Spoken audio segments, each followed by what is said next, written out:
এক police officer কাঁদতেছে, ভিডিওতে দেখলাম। কেন জানেন? পিছনে একটা ছোট্ট কারণ। পুলিশ অফিসার এক গ্রামে গেছে, একটা ছোট্ট শিশু মারা গেছে। এক ছোট্ট শিশু মারা গেছে। শিশুর বাবা মার বক্তব্য হলো, আমার এই বাচ্চাটাকে তার দাদার কবরের পাশে যেন সমাহিত করা হয়।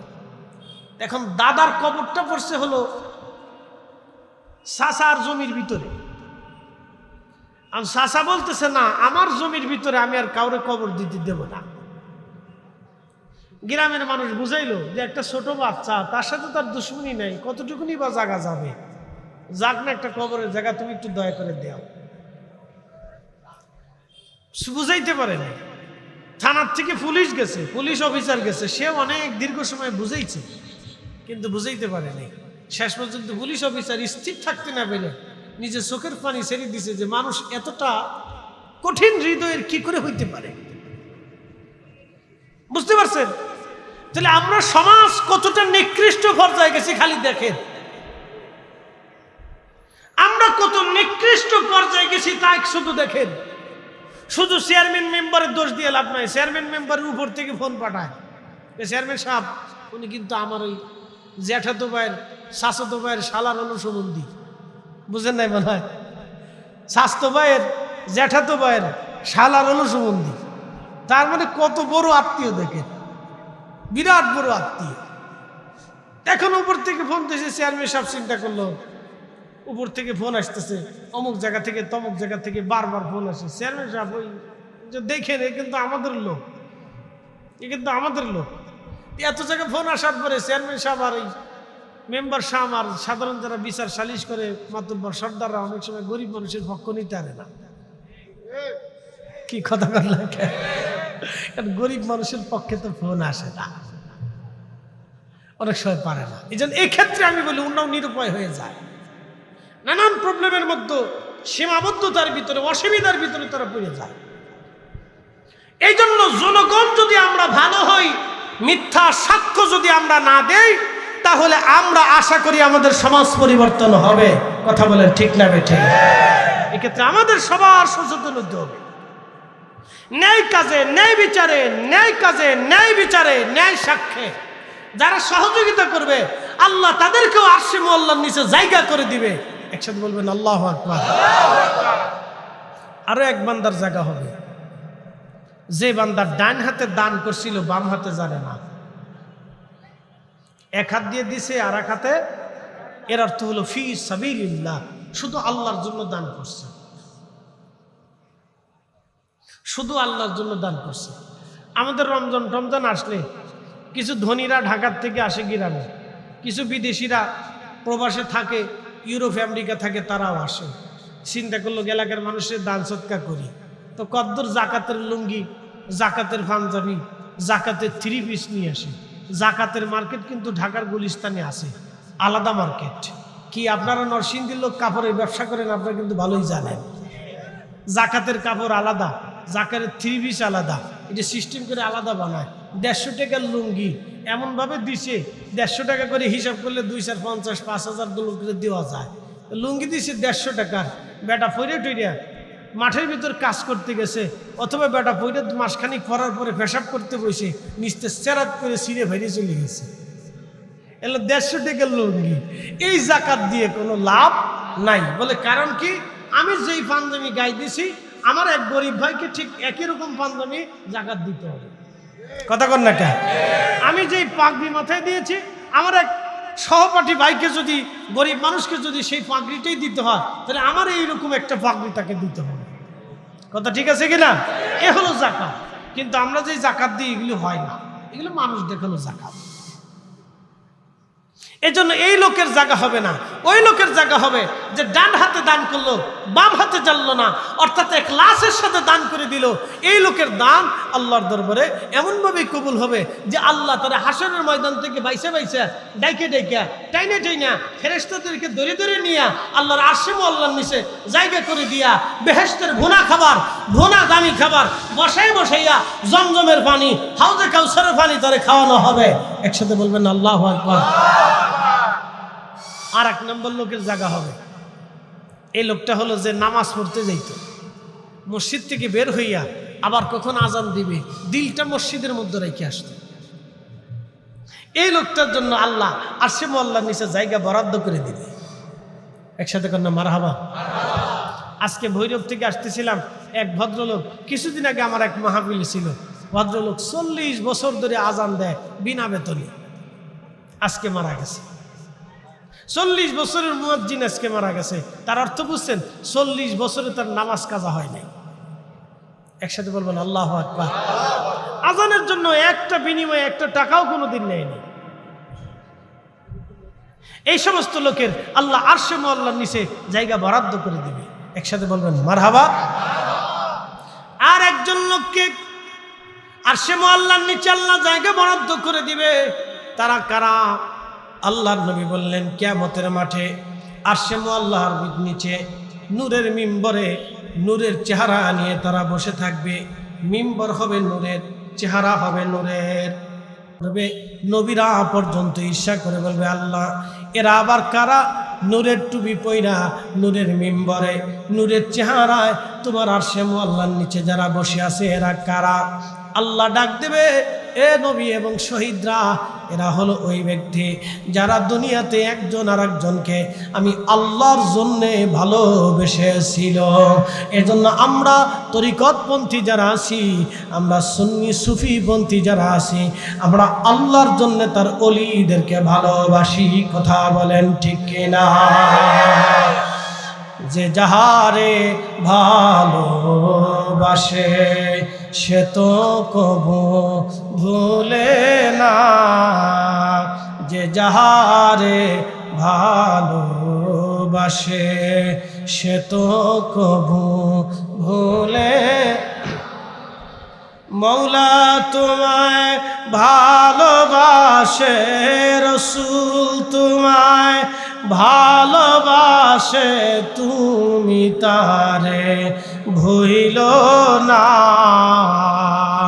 যে যাহারে ভালোবাসে সে তো কবু ভুলে না। মুর্শিদ তোমায় ভালোবাসে, দয়াল তোমায় ভালোবাসে, তুমি তারে ভুইল না। যে যাহারে ভালোবাসে সে তো কবু ভুলে না। আল্লাহুম্মা সাল্লি আলা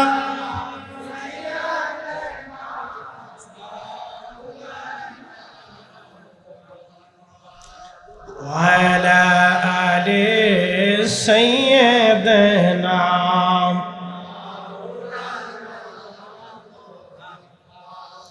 প্রিয় উপস্থিতি, আল্লাহ ডাক দেবে, না নবী শহীদরা, এরা সেই ব্যক্তি দুনিয়াতে যারা আমি আল্লাহর জন্য একজন আর একজনকে ভালোবেসেছিল।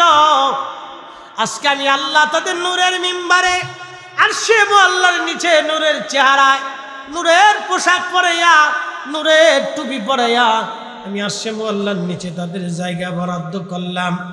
এরপরে নবীজি সুম্মা তালা, অতঃপর নবীজি তেলাওয়াত করলেন, তারা কারা জানোনি? আমার নবীজি বলেন, আলা ইন্না আউলিয়া আল্লাহি লা খাউফুন আলাইহিম ওয়ালা হুম ইয়াহজানুন।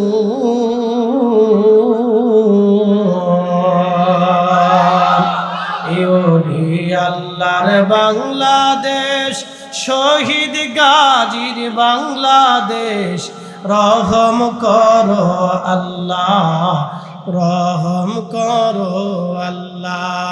এ ওলি আল্লাহর বাংলাদেশ, শাহপরানের বাংলাদেশ, রহম করো আল্লাহ, রহম করো আল্লাহ। শুধু বাংলাদেশ ওলিদের না, তাম দুনিয়া ওলিদের, তাম দুনিয়া ওলিদের। কয়দিন আগে আমি মালদ্বীপে মাহফিল করে আসলাম, মালের ভিলা কলেজে ভাইজান আমার মাহফিল করার আগে আমি চিন্তা করলাম এই মালদ্বীপে যারা ইসলাম নিয়ে এসেছে আমি তাদের কাছে তাদের জিয়ারতে যাব। আমাদের ইসলাম বাংলাদেশে আসছে 1300 বছর আগে। আমাদের বাংলাদেশে ইসলাম আনলো 1300 বছর আগে। যদি চট্টগ্রামে যান একটা থানা আছে বাইজিদ থানা, এই বাইজিদ থানার ভিতরে একটা দরগা আছে, দরগার নাম বাইজিদ বোস্তামি রহমাতুল্লাহ আলাইহির দরগা। এটা ওনার মাজার শরীফ না, এটা হলো দরগা খানকা শরীফ। এইখানে বসে 1300 বছর আগে এইখানে বসে তিনি কালেমার দাওয়াত দিয়েছিলেন। বাইজিদ বোস্তামি আমাদের সিলসিলার একজন ঊর্ধ্বতন একজন ইমাম বুজুর্গ। বাইজিদ বোস্তামির মুরিদের নাম আবুল হাসান খেরকানি। আবুল হাসান খেরকানির পীরের নাম বাইজিদ বোস্তামি রহমাতুল্লাহ আলাইহি। বাইজিদ বোস্তামির পীর মুর্শিদের নাম ইমাম জাফর সাদেক রাদিয়াল্লাহু আনহু। ইমাম জাফর সাদেক রাদিয়াল্লাহু আনহুর বাবার নাম ইমাম মুহাম্মদ বাকের রাদিয়াল্লাহু আনহু। ইমাম মুহাম্মদ বাকের রাদিয়াল্লাহু আনহুর বাবার নাম ইমাম জয়নুল আবিদিন রাদিয়াল্লাহু আনহু। ইমাম জয়নুল আবিদিন রাদিয়াল্লাহু আনহুর বাবার নাম সুলতানে কারবালা ইমাম হুসাইন রাদিয়াল্লাহু আনহু। ইমাম হুসাইন রাদিয়াল্লাহু আনহুর মায়ের নাম হযরতে খাতুনে জান্নাত ফাতিমাতুজ জাহরা রাদিয়াল্লাহু আনহা। তিনার বাবার নাম রাহমাতুল লিল আলামিন। একবার জোরে বলা যাবে কি মারহাবা। আমাদের সিলসিলার ইমামরা আজকে থেকে কিন্তু তরিকতের খেদমত করে না। আমাদের এই সিলসিলার ঊর্ধ্বতন বুজুর্গরা 1400 বছর ধরে এই জমিনে, পৃথিবীর জমিনে, আল্লাহর আসমানের নিচে জমিনের উপরে তারা কালেমার খেদমত করতেছে। আজকে থেকে না,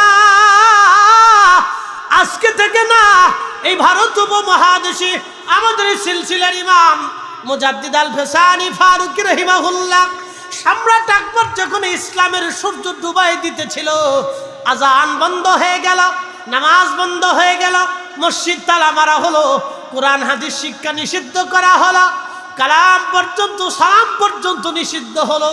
কালেমা পরিবর্তন হয়ে কালেমা হলো লা ইলাহা ইল্লাল্লাহ আকবারু খলিফাতুল্লাহ। ঠিক ওই সময় পৃথিবীর অন্য কারো সাহস হয় নাই, পৃথিবীর অন্য কোনো সাম্রাজ্যের সাহস হয় নাই সম্রাট আকবরের সাথে যুদ্ধ করবে। কিন্তু একজন মহান আল্লাহর ওলি দাঁড়ায় গেলেন। এই মহান আল্লাহর ওলির নাম এই তরিকার ইমাম হযরত শাইখুনা ইমামুনা ইমামুত তরিকত রাহনুমায়ে শরিয়ত, রাহনুমায়ে শরিয়ত হযরত শেখ আহমদ সেরহিন্দি। ওনার নাম ছিল আহমদ, ওনার নাম ছিল আহমদ, ওনাকে বলা হতো শেখ আহমদ সেরহিন্দি ফারুকি। উনি হযরত ওমর রাদিয়াল্লাহু আনহুর বংশধর ছিলেন। সাইয়েদ আহমদ ফারুকি সেরহিন্দি ফারুকি, ওনার পরিচয় উনি মুজাদ্দিদ আল ফেসানি সেরহিন্দি। উনি 1000 বছরের মুজাদ্দিদ। আল্লাহ প্রত্যেক 100 বছর পরে একজন বা একাধিক করে আল্লাহ মুজাদ্দিদ পাঠায়। আল্লাহর ওলি থাকে, কুতুব থাকে, আবদাল থাকে, আকতাব থাকে। বিভিন্ন জায়গায় ওলিদের শ্রেণী আছে, ভাগ আছে, গ্রুপ আছে। মুজাদ্দিদরা হলো সবচেয়ে উচ্চ পর্যায়ের ওলিদের তবকা। মুজাদ্দিদ আল ফেসানি সেরহিন্দি ফারুকি তিনি এই জমিনে এসে সম্রাট আকবরকে পরাভূত করে, সম্রাট জাহাঙ্গীরকে পদানত করে, তলোয়ারের মাধ্যম দিয়ে না, রক্তপাত করে না, বিনা রক্তপাতে, বিনা রক্তপাতে আল্লাহর দেওয়া বেলায়েতি শক্তি দিয়া এই জমিনে যিনি কালেমার পতাকা উড্ডীন করেছিলেন তিনি আমাদের তরিকার ইমাম হযরত শেখ আহমদ সেরহিন্দি ফারুকি। একবার জোরে বলা যাবে কি মারহাবা।